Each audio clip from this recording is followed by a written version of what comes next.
Inversiones por el camino. Presenta. La clave para el éxito.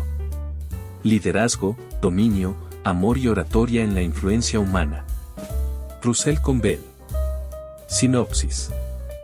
La obra se centra en la noción de que las posibilidades de éxito suelen estar al alcance en nuestra vida diaria, sin necesidad de emprender búsquedas lejanas. Conbell sostiene que numerosas personas buscan la riqueza y el éxito en lugares distantes, sin percatarse de que dichas áreas de diamantes pueden encontrarse en sus propias vidas y entornos. Prefacio. Las personas tienen la capacidad de pensar, pero esta capacidad puede ser aún más profunda. La ama de casa reflexiona sobre los cambios químicos causados por el calor en alimentos y líquidos. El marinero contempla la riqueza del agua de mar, el soldado se sumerge en la pólvora sin humo y en armas silenciadas. El charco reflexiona sobre exprimidores de hierro y hornos eléctricos. El granjero admira las combinaciones mágicas de Luther Burbank en la vida vegetal. La colegiala examina la composición de su lápiz y analiza el papel de escribir. El profesor estudia la psicología de primera mano. El predicador comprende más sobre la vida actual. El comerciante y el fabricante prestan mayor atención a la demanda. Todos estamos inmersos en el pensamiento, pero a menudo lo hacemos a una distancia considerable, como si el prisma a través del cual vemos las estrellas estuviera demasiado cerca de nuestros ojos.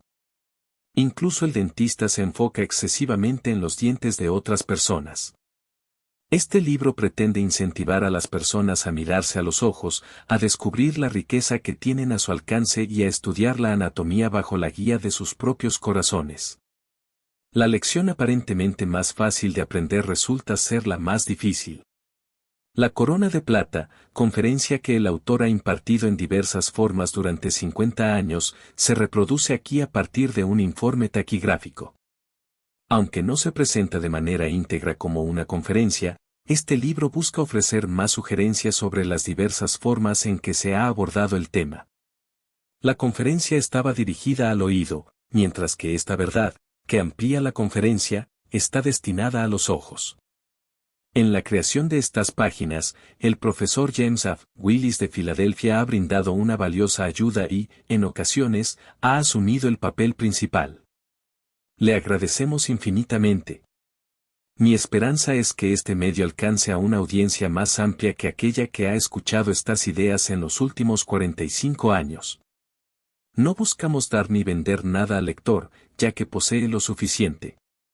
Sin embargo, muchos sufren de hambre teniendo el pan en la boca, lo escupen y ruegan por comida. Los humanos son una colección peculiar, pero se pueden inducir a pensar con mayor precisión y eficiencia. Este libro se ofrece como una herramienta para una observación más cercana y una vida más eficiente. Capítulo 1. Observación, la clave del éxito. Hace años, emprendimos una travesía por el río Ganges en la India. En ese momento, yo era corresponsal viajero y visitamos Agra, la ciudad sagrada del norte de la India, para luego dirigirnos al majestuoso Taj Mahal. Más tarde, decidimos contratar una yunta de bueyes para recorrer 22 millas y visitar la casa de verano de Akbar, el influyente magnate indio. Aunque la ciudad era asombrosa, palpábamos la sensación de que estaba desprovista de vida. Jamás lamenté haber atravesado ese país. Lo que vi y escuché me proporcionó una historia que aún no había sido plasmada en papel. Recientemente, Harper's Magazine publicó un artículo ilustrado sobre la ciudad, por lo que, si tiene acceso a los archivos, podrá encontrar el relato de esa maravillosa ciudad muerta en Futtehpore Sikri. Durante nuestro recorrido por esos edificios, la anciana guía, rebosante de conocimientos orientales, compartió una tradición vinculada a la antigua historia de ese lugar, que he utilizado con frecuencia como ilustración para las ideas prácticas que deseo promover. Aunque lo apunté en las notas taquigráficas, ahora difíciles de descifrar, recuerdo vívidamente la historia. La narración giraba en torno a un magnífico palacio que existía antes de que el gran mogol lo adquiriera. Este palacio previo fue el escenario de la historia tradicional. En su interior, se encontraba una sala del trono con una plataforma elevada en la cabecera, y sobre esta, reposaba el trono de oro bruñido. Junto al trono, había un pedestal que sostenía la maravillosa corona de plata, utilizada por el emperador cuando sus palabras se convertían en ley. En otros momentos, era simplemente un ciudadano común. Pero cuando portaba esa corona, cuyo valor de plata superaba al del oro en esa época, su mandato era tan absoluto como la ley de los medos y persas. Según la guía, cuando el anciano rey que gobernó durante muchos años falleció sin dejar herederos, sin ninguna persona para reclamar el trono o llevar la corona de plata, el pueblo, arraigado en la creencia del derecho divino de los reyes, se negó a aceptar a cualquier individuo que no perteneciera a la línea real. La búsqueda de un sucesor llevó 12 años, y finalmente, el pueblo, sumido en la anarquía con la interrupción de los negocios y la propagación del hambre, recurrió a los astrólogos, sus sacerdotes, para encontrar un nuevo monarca. Los astrólogos, que veneraban las estrellas en esa época, se congregaron en la sala del trono, consultaron sus extrañas cartas y preguntaron a las estrellas, ¿dónde hallaremos un sucesor para nuestro rey? Las estrellas respondieron así: observa hacia arriba y hacia abajo en tu país, cuando encuentres a un hombre seguido por los animales, servido por el sol, obedecido por las aguas y amado por la humanidad, no necesitarás preguntar sobre sus antecedentes. Este hombre será de la línea real destinada al trono de oro y la corona de plata. Los astrólogos se dispersaron y comenzaron a indagar entre la gente: ¿has visto a un hombre al que sigan los animales, les sirva el sol, obedezcan las aguas y amen los hombres? Sin embargo, solo recibieron burlas. Finalmente, en sus viajes, un anciano astrólogo gris encontró su camino hacia las profundidades de las montañas del Himalaya, donde una tormenta de diciembre lo sorprendió y lo llevó a refugiarse en la cabaña de un cazador en la ladera de una montaña. Esa noche, mientras yacía despierto, llorando por su gente que sufría y moría, de repente escuchó el aullido de una bestia salvaje en el valle. Escuchó mientras se acercaba. Detectó el ronroneo de la hiena, el silbido del tigre y el aullido del lobo. Al cabo de un momento, aquellos animales salvajes olfatearon las paredes de troncos dentro de las cuales yacía el astrólogo. Asustado, se levantó para cerrar la ventana por miedo a que saltaran por donde entraba la luz de la luna. Mientras estaba junto a la ventana, vio la silueta oscura de su anfitrión, el cazador, descendiendo la escalera desde el desván hasta el suelo. El astrólogo vio al cazador acercarse a la puerta como si estuviera a punto de abrirla y salir. El astrólogo dio un salto y dijo: «No abras esa puerta. Hay tigres, panteras, hienas y lobos ahí fuera». El cazador respondió: «Acuéstate, amigo mío, en paz. Estos son conocidos míos». Abrió la puerta de golpe y entraron un tigre, una pantera, una hiena y un lobo. Yendo a la esquina de su cabaña, el cazador tomó de una cuerda, tendida a lo largo de la esquina, las malas hierbas secas que había recogido el otoño anterior porque había notado que esas malas hierbas eran antídotos para los animales salvajes envenenados. Esos animales envenenados habían olido el antídoto desde lejos y se reunieron en su puerta. Cuando abrió la puerta, lo siguieron hasta la esquina de la cabaña, en paz unos con otros debido a su angustia común. Dio a cada uno el antídoto que le venía, y cada uno se lamió la mano en agradecimiento y salió inofensivamente por la puerta. Luego el cazador cerró la puerta después del último y se fue a descansar como si nada extraordinario hubiera sucedido. Esta es la fabulosa tradición como me dijeron. Cuando el viejo astrólogo se acostó en su alfombra después de que los animales se hubieron ido, se dijo a sí mismo: los animales lo siguen, y entonces captó el mensaje de las estrellas y dijo: puede ser que este cazador sea el rey, pero pensándolo mejor dijo: oh, no, él no es un rey. ¿Cómo se vería en un trono de oro y llevando una corona de plata, ese hombre ignorante y de manos córneas de las montañas? Él no es el rey. A la mañana siguiente hacía frío y desearon encender fuego, y el cazador salió y recogió algunas hojas y palos. Los puso en el centro de la cabaña en la planta baja.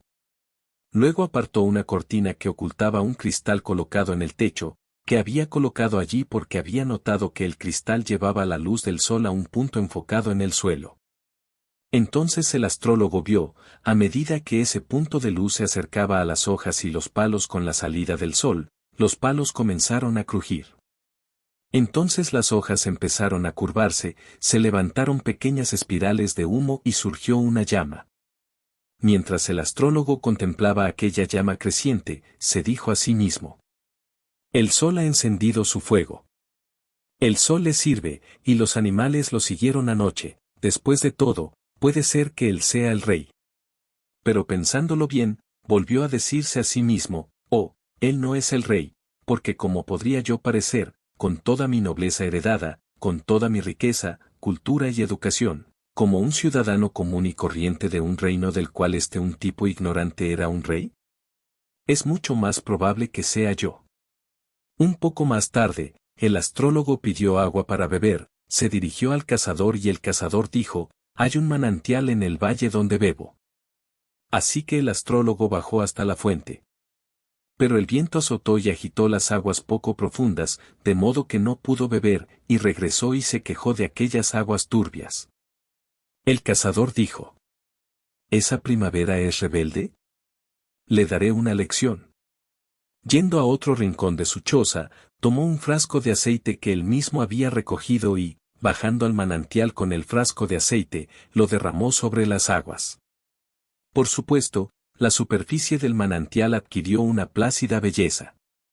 Mientras el astrólogo sumergía su reluciente cuenco en la centelleante corriente y tomaba su refrescante trago, sintió en su interior el testimonio: este es el rey, porque las aguas le obedecen.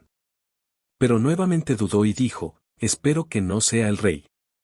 Al día siguiente subieron a las montañas, y había una presa que contenía, en un valle, un gran depósito de agua. El astrólogo dijo: ¿por qué hay aquí una presa sin molino? Y el cazador dijo: hace unos años yo estaba en las llanuras, y la gente moría por falta de agua. Las simpatías de mi corazón estaban abiertas hacia la humanidad que sufría y moría, y cuando regresé aquí me di cuenta. También puedo detenerme aquí en esta historia y enfatizar esta frase. Dijo: cuando volví aquí me di cuenta. Este es el secreto infalible del éxito. Deseo que seas feliz, deseo que seáis fuerzas poderosas de Dios y del hombre, deseo que tengan excelentes casas y excelentes bibliotecas y dinero invertido, y este es el único camino abierto hacia ellos. Por este camino solo han viajado hombres que han obtenido grandes éxitos. El cazador dijo: cuando regresé aquí me di cuenta de que había una roca colgada en la ladera de la montaña. Me di cuenta de que se podía quitar fácilmente y me di cuenta de que constituiría un excelente anclaje en el estrecho valle para una presa. Me di cuenta de que una pequeña presa aquí retendría una gran masa de agua en la montaña. Dejé caer la roca, llené la presa y recogí el agua. Ahora cada día caluroso de verano salgo y excavo un poco más de la represa, y así mantener el agua corriendo en el río durante la estación cálida. Luego, cuando llega el otoño, lleno la presa nuevamente y recojo el agua para el suministro del próximo año. Cuando el astrólogo escuchó esto, se volvió hacia el cazador y le dijo: ¿sabe la humanidad de las llanuras que eres su benefactor? Oh, sí, dijo él, lo descubrieron. Hace un rato estaba allí, vendiendo las pieles que había cogido en el invierno, y ellos vinieron a mi alrededor, me besaron, me abrazaron y me acosaron con sus demostraciones de gratitud. Nunca lo haré. Baja a las llanuras otra vez. Cuando el astrólogo escuchó que la humanidad lo amaba, se cumplieron las 4 condiciones. Cayó de rodillas, tomó la mano córnea del cazador, miró su rostro lleno de cicatrices y dijo: tú eres un rey nacido en el linaje real. Las estrellas nos dijeron que cuando encontráramos un hombre a quien los animales seguían, el sol servía, las aguas obedecían y la humanidad amaba, él sería el heredero con derecho al trono, y tú eres el hombre. Pero el cazador dijo: soy un rey. Oh, no soy un rey. Mi abuelo era granjero. El astrólogo dijo: no hables de tu abuelo. Eso no tiene nada que ver. Las estrellas nos dijeron que tú eres el hombre. El cazador respondió: ¿Cómo podría gobernar una nación sin saber nada de derecho? Nunca estudié derecho. Luego el astrólogo interrumpió toda la discusión con un dicho teológico citado de los antiguos libros sagrados, que daré en una traducción muy literal. Que aquel a quien las estrellas ordenan gobernar no se atreva a desobedecer su decreto divino. Ahora lo expresaré en una frase un poco más moderna. Nunca rechaces una nominación. Cuando el cazador escuchó esa sabia decisión, consintió en ser conducido al valle de Juna y al hermoso palacio. Allí lo vistieron de púrpura.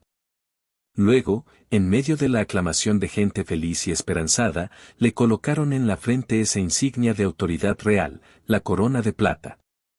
Durante 40 años después de eso, según nos dijo el viejo guía, gobernó la nación y la llevó a una paz y prosperidad como nunca antes había conocido y nunca ha disfrutado desde entonces.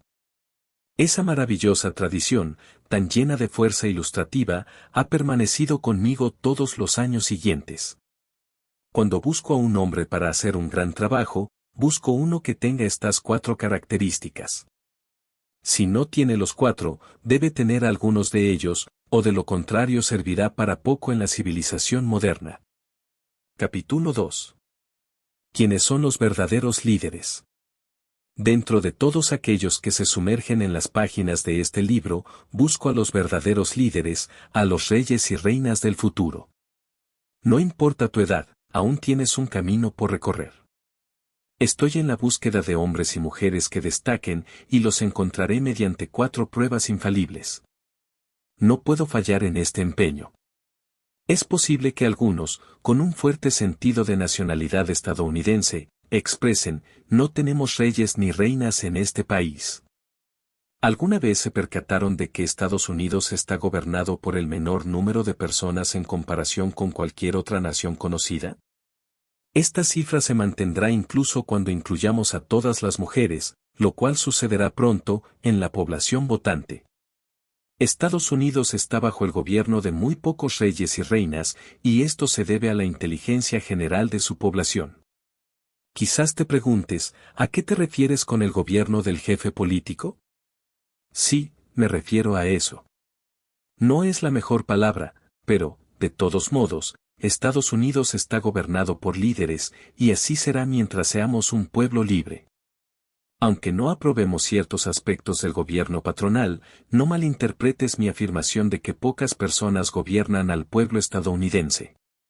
En mi ciudad natal, Filadelfia, por ejemplo, casi 2 millones de personas están bajo el gobierno de 4 o 5 individuos. Siempre será así, dependiendo de si esos 4 o 5 individuos están calificados o no para liderar.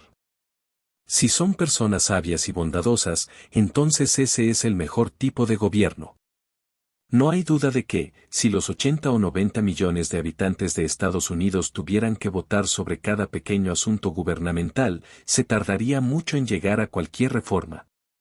Un granjero inteligente no construirá su propia casa, contratará a expertos para realizar el trabajo de manera eficiente.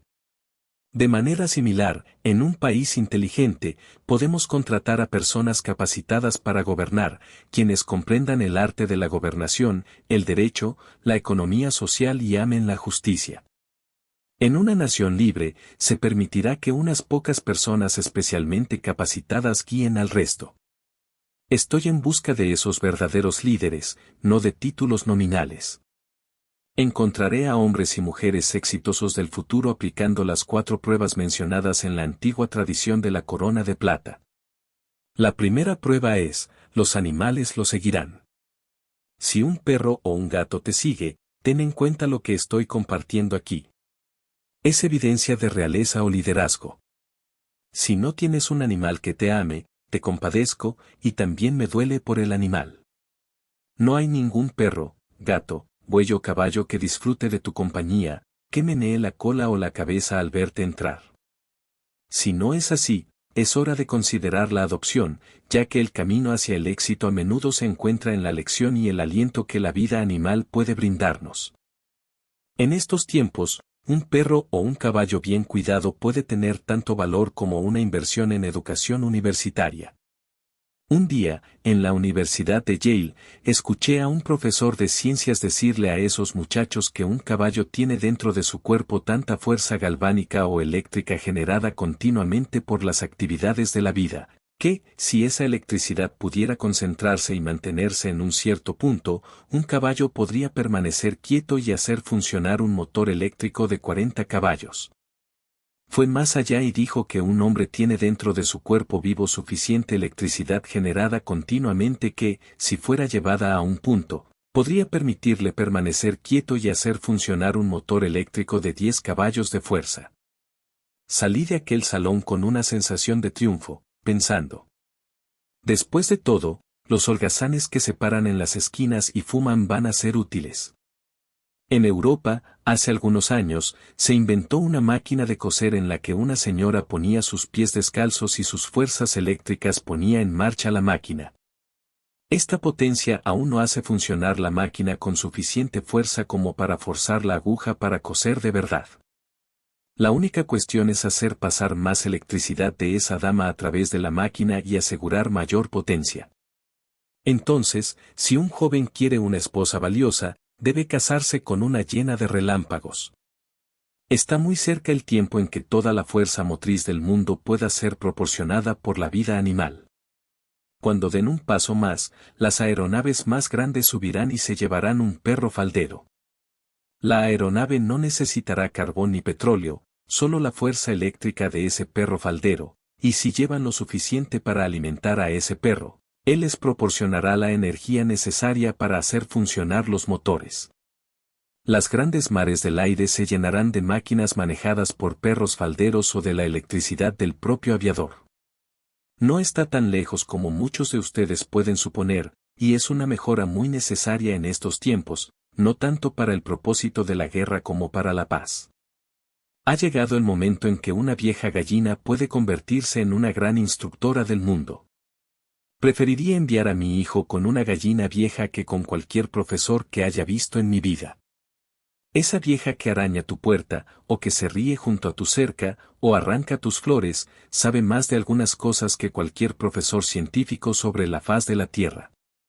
Ojalá supiera qué hace esa vieja gallina. Pero hay algunos profesores que pretenden tener un intelecto maravilloso y dicen: me gradué en Leipzig, Oxford o Harvard y no tengo tiempo para observar una gallina. ¿No tienes tiempo para fijarte en una gallina?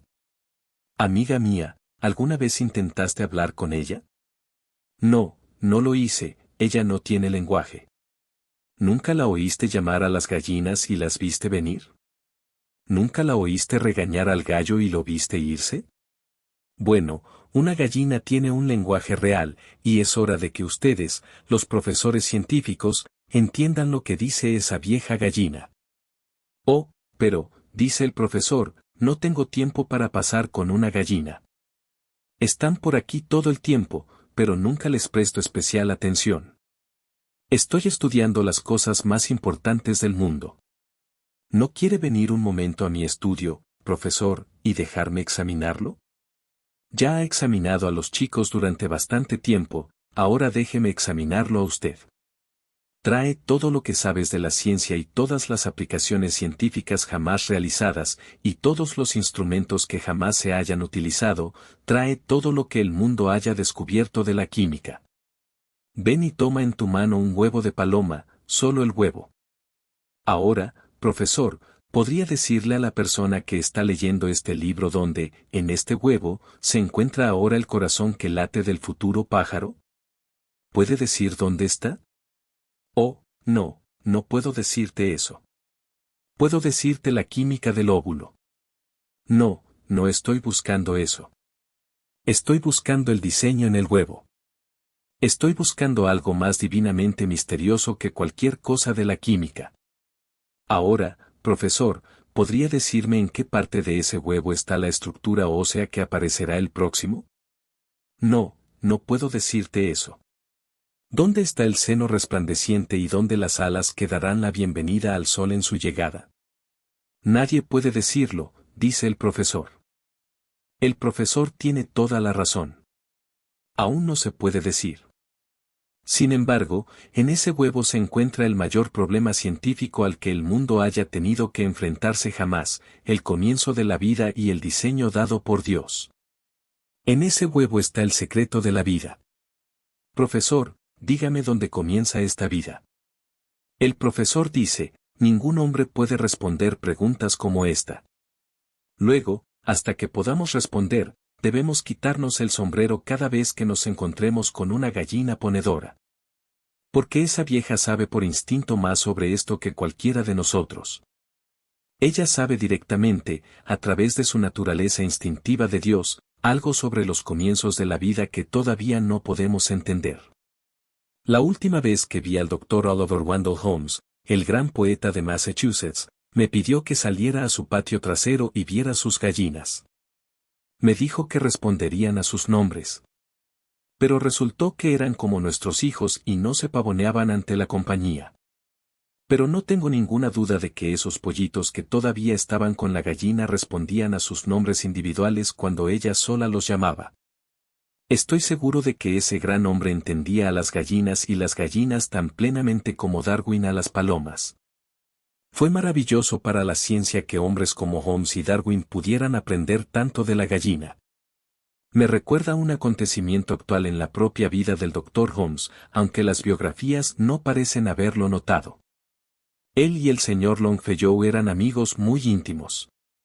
Siempre bromeaban como dos niños, siempre jugaban cada vez que se encontraban. Se dice que un día el Dr. Holmes le pidió al señor Longfellow que fuera a Bridgewater, en Massachusetts, a una exposición avícola.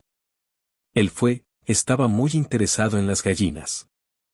Esos dos grandes poetas fueron a la exhibición de aves de corral y, mientras caminaban por el pasillo central entre las exhibiciones de gallinas y pollos, llegaron a un gran cartel en el que había una imagen de un gallo. Tenía las alas extendidas y la boca abierta, dando un discurso a un montón de pollitos. Era una imagen tan singular que el señor Longfellow llamó la atención del Dr. Holmes y le dijo: «Ahí, tú amas a las gallinas, las entiendes. ¿Qué se supone que dice un gallo cuando les da un discurso así a las gallinas?» Siguieron adelante y el Dr. Holmes estaba estudiándolo. Finalmente se dio vuelta y dijo: «Adelante, te alcanzaré». Volvió a ese cartel, se subió a una silla, sacó las tachuelas de arriba, giró el anuncio de arriba, encima del dibujo, y luego tomó su lápiz y trazó una línea desde el pico del gallo que estaba haciendo ese discurso hasta la cima. Allí escribió lo que creía que aquel gallo les decía a aquellas gallinas.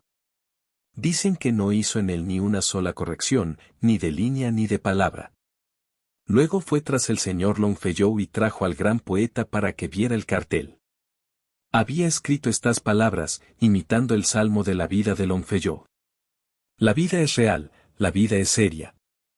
Y la cáscara no es su pluma. Huevo eres, y huevo queda. No se habló de la gallina. El arte es largo, y el tiempo fugaz. Que nuestros billetes estén entonces bien afilados. Y no como tambores amortiguados que golpeen. En el interior de la concha. En el amplio campo de batalla del mundo. En el gran corral de la vida. No seas como ese ganado perezoso. Sé un gallo en la contienda. Todas las vidas de los gallos nos recuerdan que podemos hacer nuestras vidas sublimes. Y, cuando se asan, dejar tras nosotros huellas de gallina en las arenas del tiempo. La gallina rastrea que tal vez otra gallina caída bajo la lluvia. Algún hermano desamparado y picoteado. Cuando lo vea, cantará de nuevo. La vida animal puede hacer mucho por nosotros si la estudiamos y la tomamos nota diariamente en nuestros hogares, en las calles, donde quiera que estemos. Capítulo 3. Dominar las fuerzas naturales. La ciencia ha evidenciado que la mentalidad y disposición de todo tipo de vida animal se ven fuertemente influenciadas por su alimentación. El profesor Virchow, de Alemania, llevó a cabo un experimento alimentando a dos gatitos con diferentes dietas, pero manteniéndolos en el mismo entorno. Después de 3 meses, al acercar el dedo a uno de los gatitos, este reaccionó de manera salvaje, escupiendo y rascándolo. En cambio, al tenderle el dedo al otro gatito, éste se frotó contra él y ronroneó pacíficamente. La única diferencia entre los gatitos fue su dieta.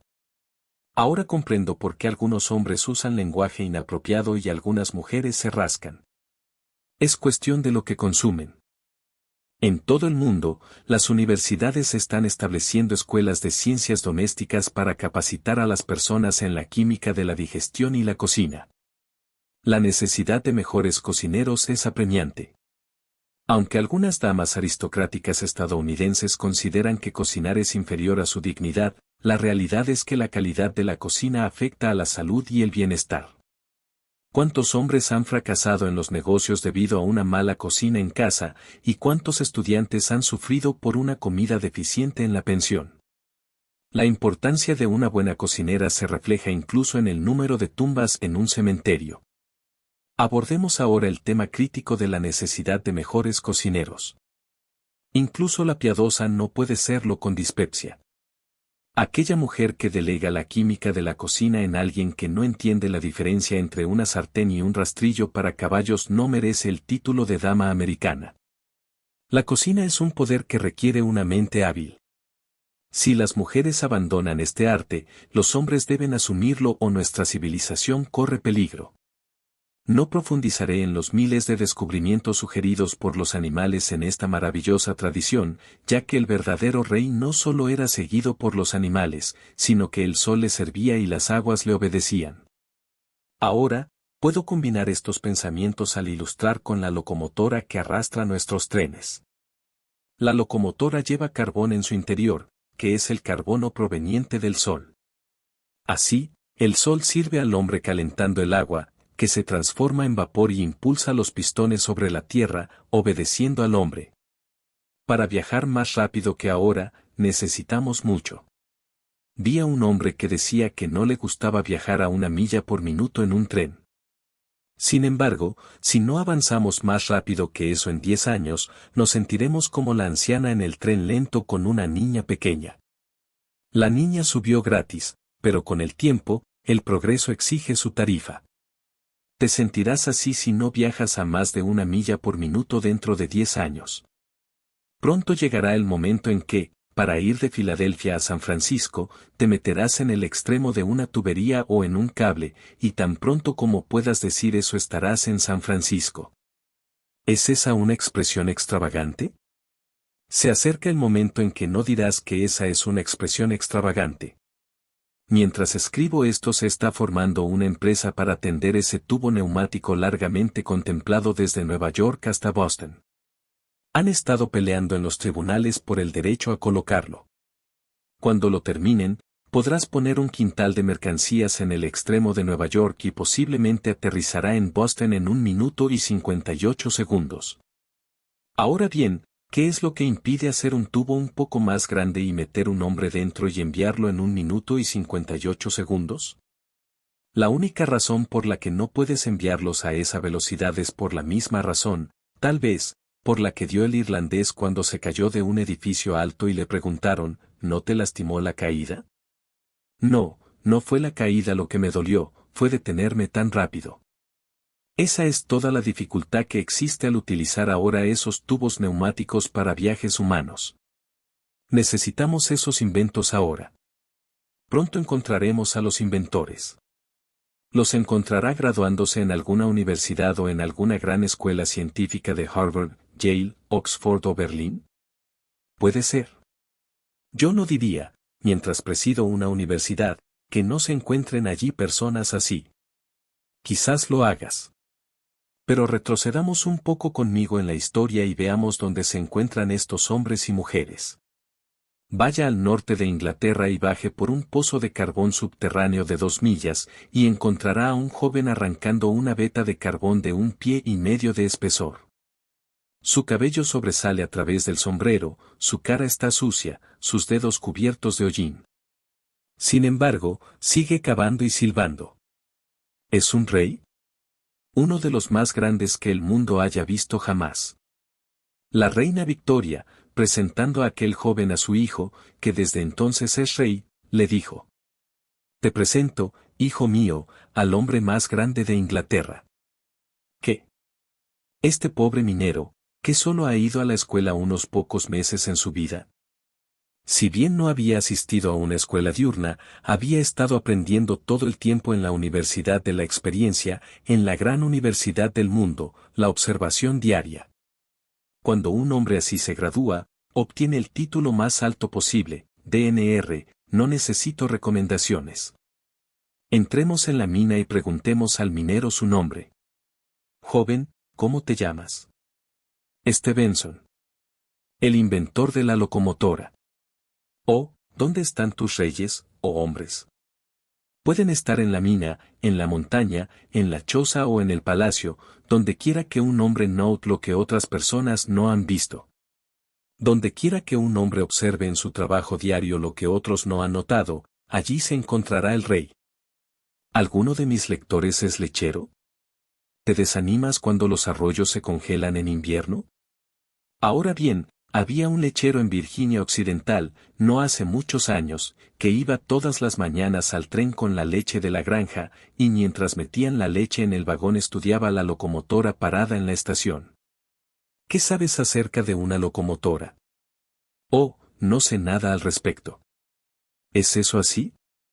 Los has visto y seguido durante toda tu vida, los has visto parados en la estación, has mirado la inmensa estructura con cierto respeto, pero no sabes nada al respecto, y entonces esperas ser un exitoso hombre. Ese joven se interesó por la locomotora, y mientras estaba allí la observó, la midió, le hizo preguntas al maquinista sobre ella.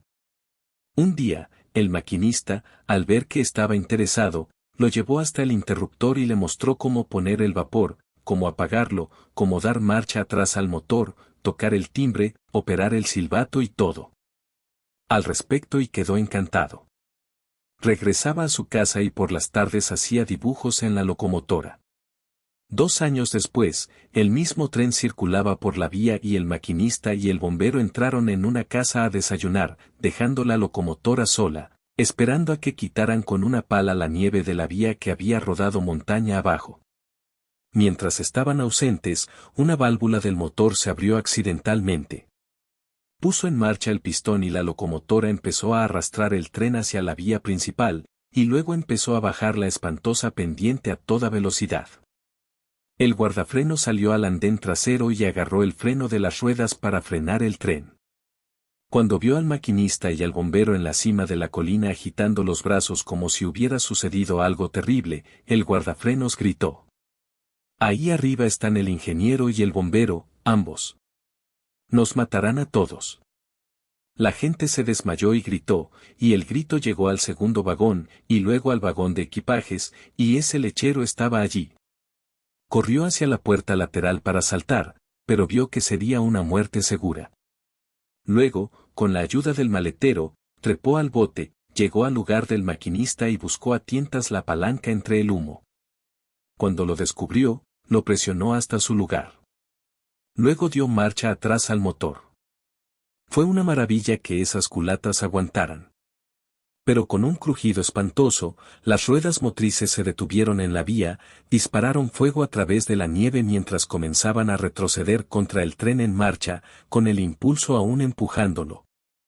Sacudió el tren hasta que se rompieron todos los cristales. Cuando el tren se detuvo, los pasajeros bajaron para comprobar quién había detenido el tren.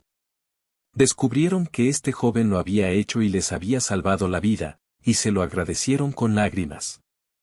En el tren viajaba un accionista de la compañía ferroviaria, un anciano de casi 80 años. Esa noche fue a la junta de accionistas y contó la historia de su fuga por los pelos en ese tren.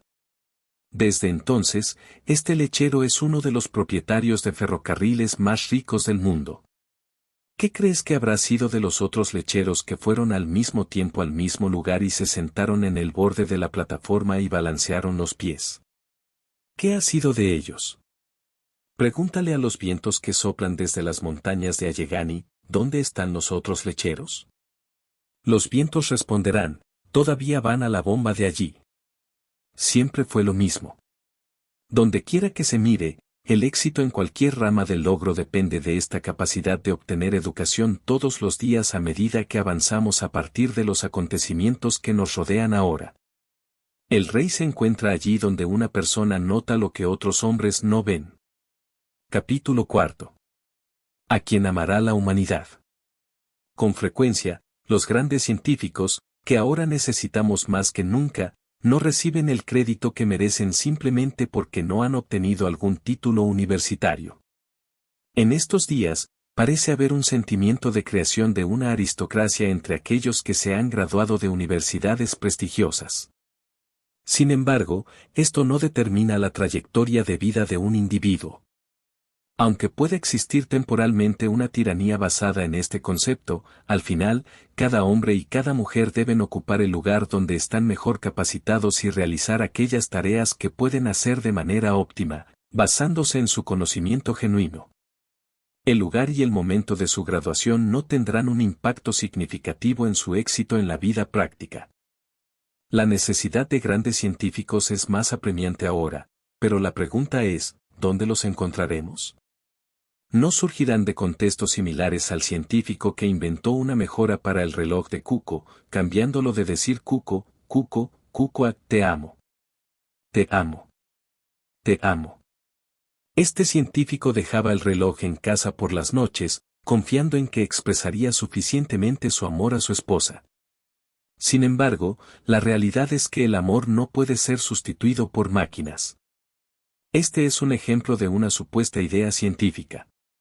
Recientemente, leí que un eminente científico afirmaba que el amor y la adoración son solo el resultado agregado de causas físicas. Esto, sin embargo, no es verdadero. El amor y la adoración trascienden las causas físicas.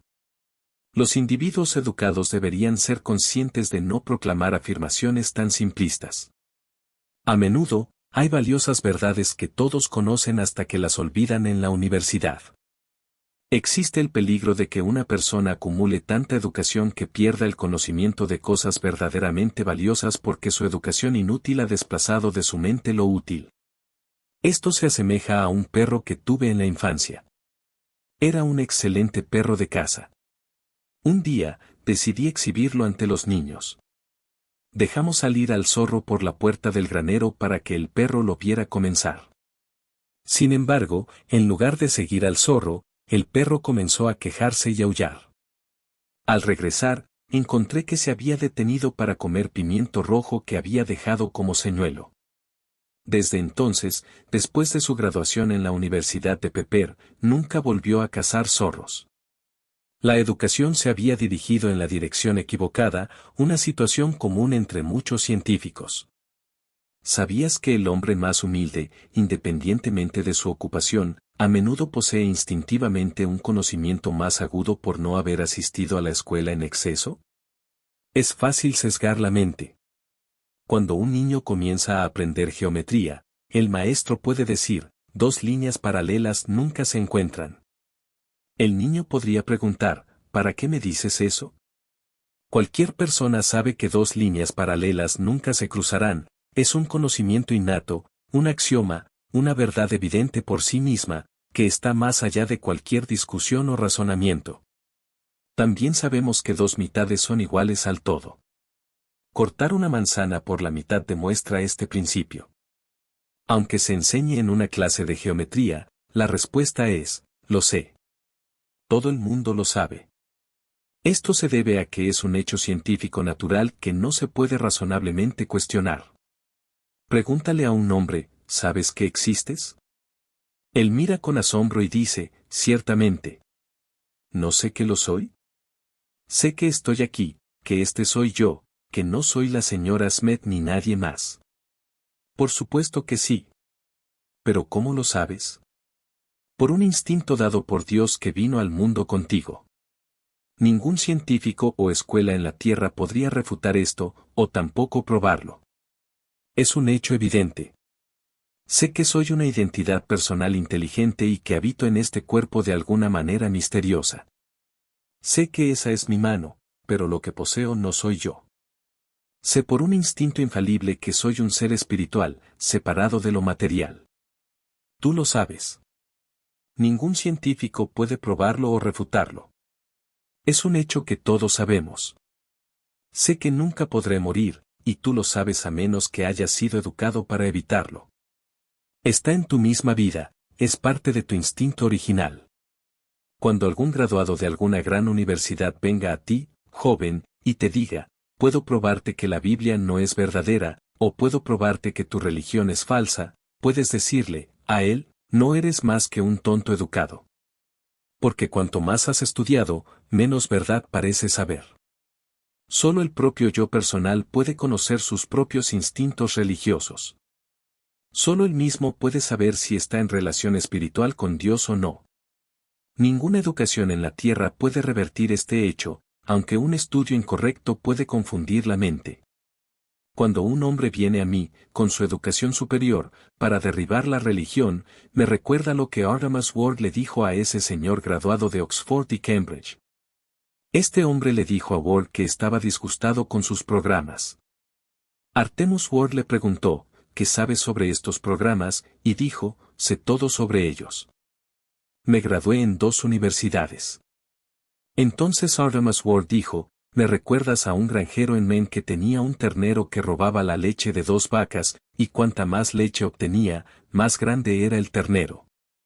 Tal es a veces el efecto que la educación tiene en la vida religiosa, cuanta más educación mental de algún tipo recibas, menos sabrás acerca de tus instintos religiosos naturales. Hay una gran necesidad hoy, y se elevan oraciones al cielo por hombres y mujeres a quienes la humanidad amará porque son grandes benefactores, aman porque, mientras ganan dinero o ganan fama u honor para sí mismos, están bendiciendo a la humanidad en todo momento. No debo discutir ahora. Lo ilustraré, porque puedes recordar las ilustraciones y es posible que olvides un argumento. Hay una gran necesidad de artistas. Nunca hubo tanta necesidad en el progreso de la civilización cristiana como la hay ahora de grandes pintores. Todas estas paredes deberían estar cubiertas con magníficas pinturas que enseñen alguna gran verdad divina, y cada escuela, sí, cada granero, debería tener algún cuadro que instruya e inspire. Todos nuestros niños procuran ir al cine, y eso demuestra el poder que tienen las películas para la instrucción de la humanidad. Necesitamos artistas por miles. No me sorprende que un hombre de Nueva York reciba un salario de $35,000 al año por trabajar en películas cinematográficas porque se da cuenta de algo que otras personas no han visto. No sorprende que una gran tienda de esa ciudad le pague a un publicista un salario de $21,000 al año. Puede ver lo que el resto del público no ve. Necesitamos grandes artistas, cientos de ellos. ¿Dónde los vas a encontrar? Dirás en la Escuela de Arte, en la Galería Nacional de Londres, o en el Louvre de París, o en Roma. Bueno, puede ser que lo hagas. Pero es una desgracia para su teoría que uno de los más grandes pintores de Estados Unidos pintara con cola de gato. Otra cosa esclarecedora es que el hombre que recibió el premio más alto en la Exposición Universal de Chicago por una pintura de paisaje nunca tomó una lección de color o dibujo en su vida. Pero eso no va en contra de las lecciones ni en contra de las escuelas o universidades. No me malinterpretes en esto. Solo estoy haciendo hincapié en mi tema especial. Obtuvo el premio más alto y nunca en su vida fue a una escuela de arte. Si hubiera asistido a la escuela, el maestro podría haber intentado mostrarle algo y así debilitar su mente. El maestro de una escuela que le muestra a un niño cualquier cosa que ese niño pueda resolver por sí mismo es una maldición para ese niño. Es una terrible calamidad para un niño estar bajo el control de un maestro demasiado bondadoso que le mostrará todo. Una de las más grandes artistas fue Charlotte Brontë. Era una mujercita maravillosa y a mí me gustan las mujercitas. ¿Leíste alguna vez el poema de Longfellow sobre mujercitas? Siempre me recuerda mucho a Charlotte Brontë. Un día me mostró el poema y le pregunté por qué no lo imprimió en su libro, y me respondió, no creo que valga la pena. Desde su muerte le han dado el primer lugar, y citaré un verso. Como en una pequeña rosa encontramos los tintes más ricos. Como en un pequeño grano de oro hay mucho precio y valor. Y como de un poco de bálsamo surge mucho olor. Así en una mujercita hay un brillo de paraíso. Charlotte Bronte era una de esas combinaciones maravillosas, nervudas, hermosas y poco cultivadas de feminidad divina que ningún hombre puede describir. Tenía un hermano menor entre sus manos, y cuando una mujer joven tiene un hermano menor entre sus manos, si tiene un novio, tiene las manos ocupadas. Este hermano menor era torpe de cerebro, torpe de dedos y no apto para ser artista. Pero su hermana estaba decidida a que fuera pintor y lo llevó a la orilla, al pueblo y al bosque, y le dijo, observa todo y obsérvalo de cerca. Finalmente consiguió un segundo premio. Entonces su hermana pequeña rodeó el cuello de su hermano con sus brazos, lo besó y le agradeció por haber obtenido ese premio. Eso es propio de una mujer. Nunca pude entender a una mujer. De todas las cosas misteriosas que el Señor alguna vez creó, una mujer es la más misteriosa. Charlotte Bronte era como una anciana que conocí en mi ciudad natal y que, entre lágrimas, agradecía a su marido haber criado un rebaño de ovejas que ella misma alimentaba todas las mañanas durante el invierno, antes de que él se levantara de la cama.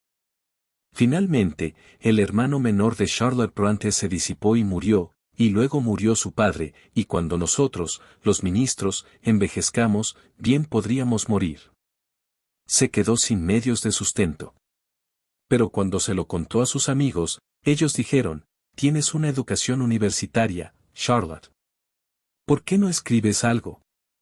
Ahora descubrimos que lo primero que escribió fue Jane Eyre, la maravillosa historia por la que finalmente recibió $38,000. La reina Victoria invitó a esa humilde muchacha a su palacio de Windsor debido a su maravilloso genio. ¿Cómo llegó a escribir un libro como ese? Simplemente porque había observado con tanta atención, por el bien de su hermano, que de la punta de su pluma fluían esas hermosas descripciones con tanta naturalidad como el agua se desliza por la ladera de la montaña. Eso es siempre así.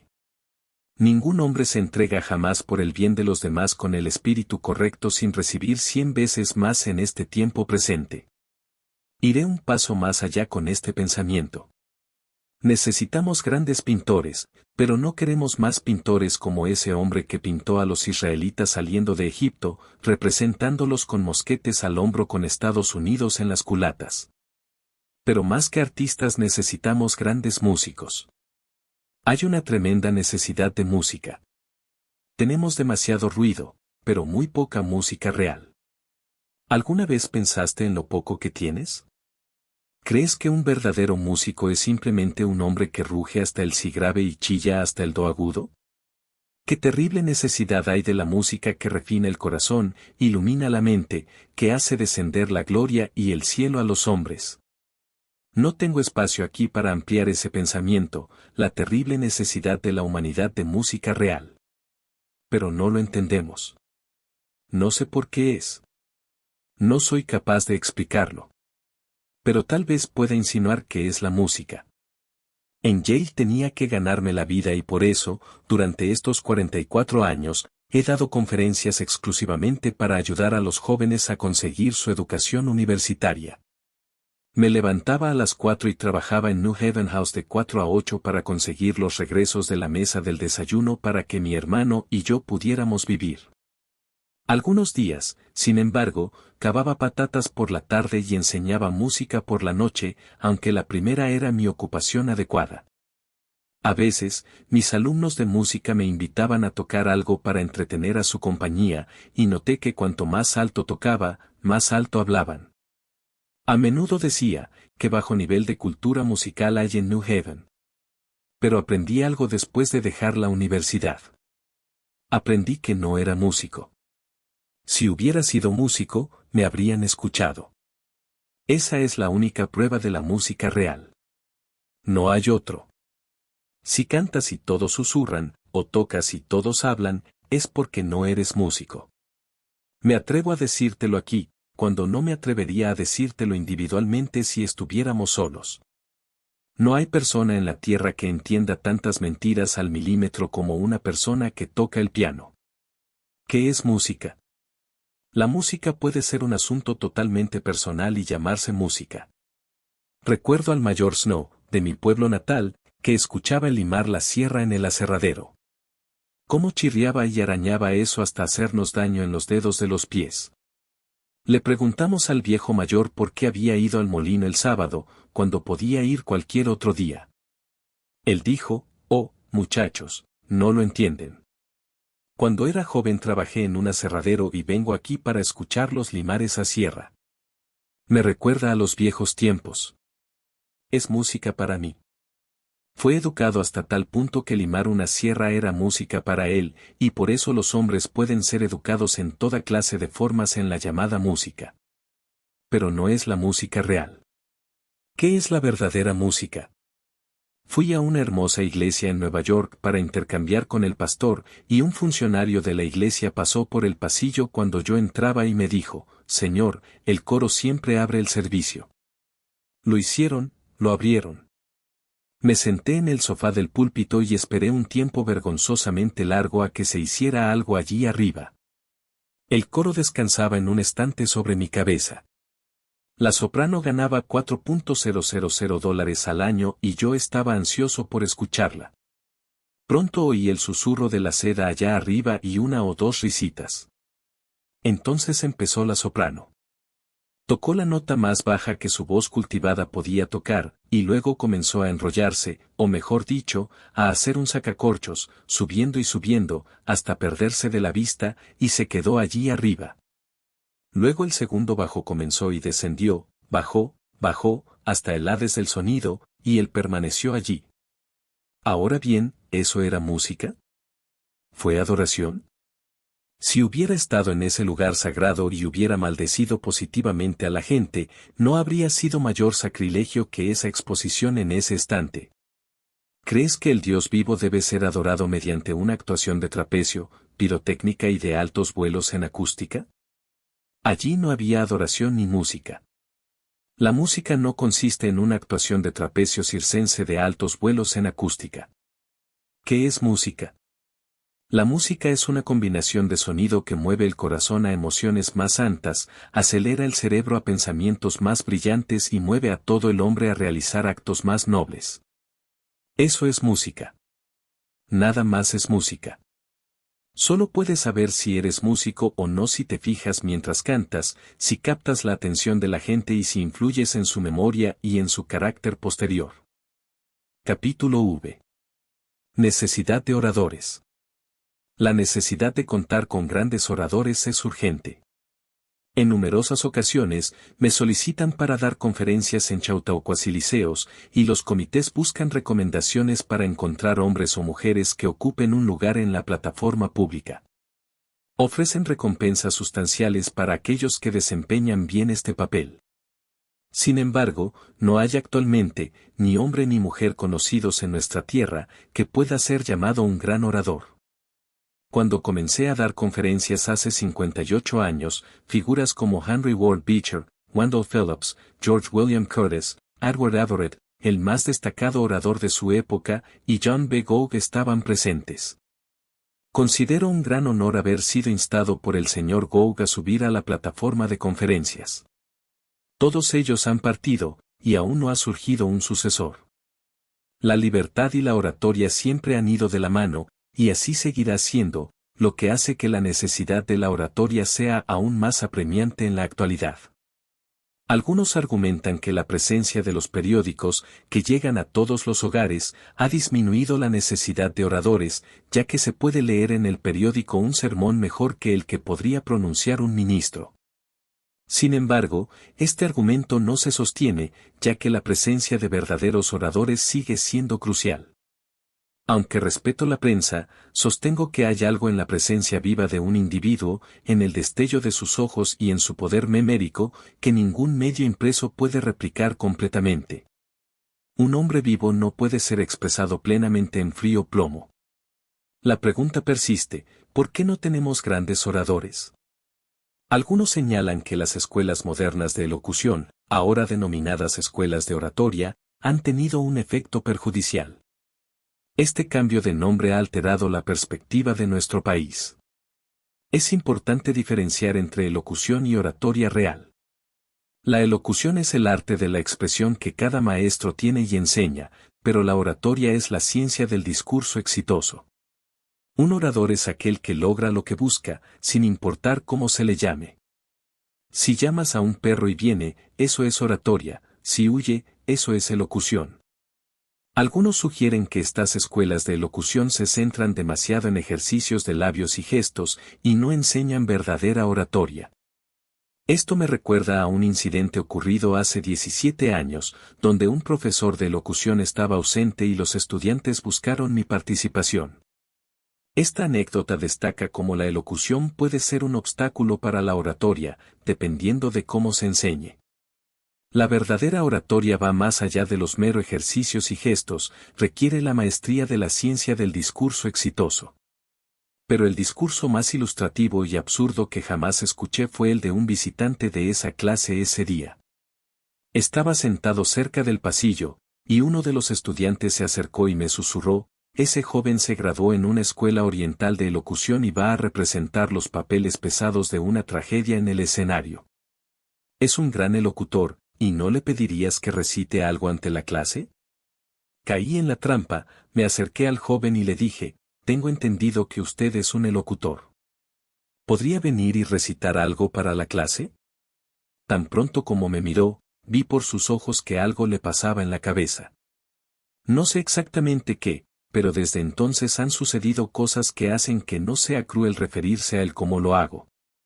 Le dije: por favor, sube y recita algo, y él respondió: ¿recito lo mismo que han estado recitando los jóvenes?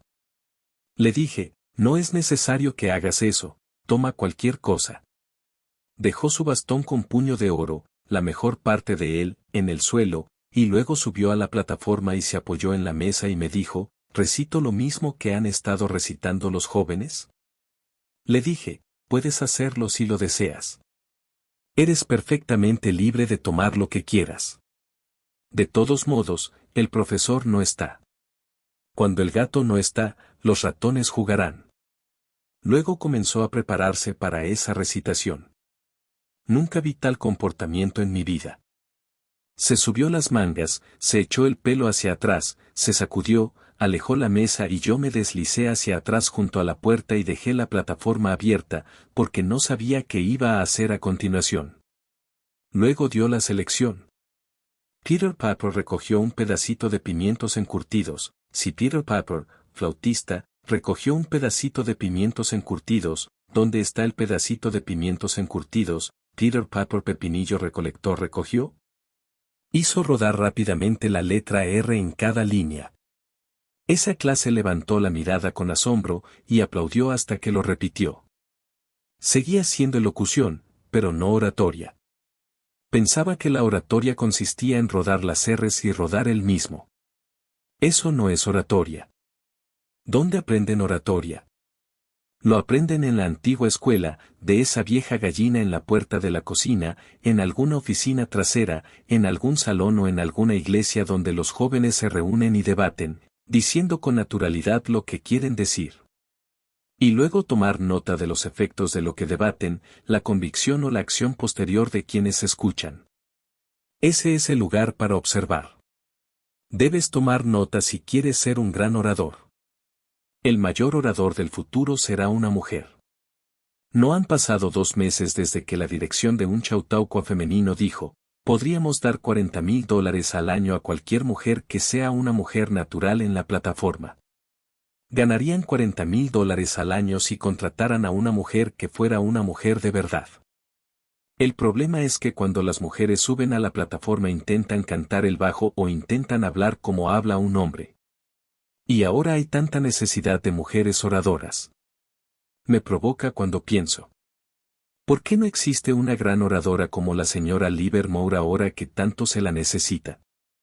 Capítulo 6. La influencia de la mujer. Si las mujeres votan, su importancia será limitada a menos que asuman roles de liderazgo. Simplemente depositar un trozo de papel en una caja, sin conocer su contenido, no confiere ninguna ventaja especial al votante. Sin embargo, ejercer influencia sobre 10,000 votos es de gran importancia. Esto es lo que las mujeres deben hacer para hacer valer su derecho al voto, ser la fuerza impulsora detrás del trono, no simplemente una votante. Recuerdo un episodio de mi infancia en la escuela del distrito, cuando una maestra suplente dejó una impresión duradera en mí. Aunque no pudo obtener su certificado de primera categoría, nos enseñó una lección valiosa. Copió un verso de un poema y me pidió que lo leyera.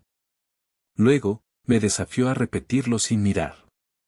Este ejercicio, aunque enigmático, me enseñó que la memoria y la concentración pueden ser poderosas herramientas. En otro relato, una maestra de mi infancia logró que visualizara un poema con los ojos cerrados. Aunque al principio era escéptico, descubrí que podía ver claramente las palabras y recitarlas. Este episodio, aunque considerado superstición por mi padre, reveló un poder mental que, hasta el día de hoy, me intriga. ¿Qué conocimiento podría haber sido transmitido si se hubiera comprendido completamente? Es evidente que la educación puede llevarse a cabo de maneras diversas, y los métodos que involucran la visualización y la concentración pueden tener un impacto profundo. Desarrollar estas habilidades desde una edad temprana puede empoderar a los niños y enseñarles a utilizar su mente de manera más efectiva. Recuerdo a un hombre que podía leer una columna del periódico de memoria, con los ojos cerrados y rara vez cometía errores. Este tipo de habilidad, que parece sorprendente, puede ser cultivada y perfeccionada con la orientación adecuada.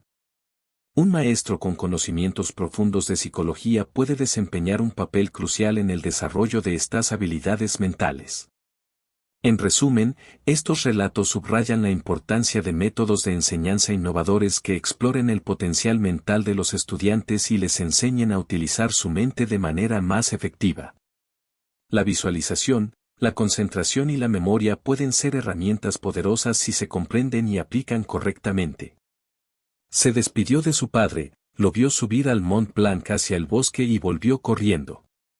Él no regresó por la noche, y ella se quedó despierta toda la noche y preocupada, y temprano en la mañana salió corriendo del hotel y corrió río arriba hasta el camino que había visto tomar a su padre.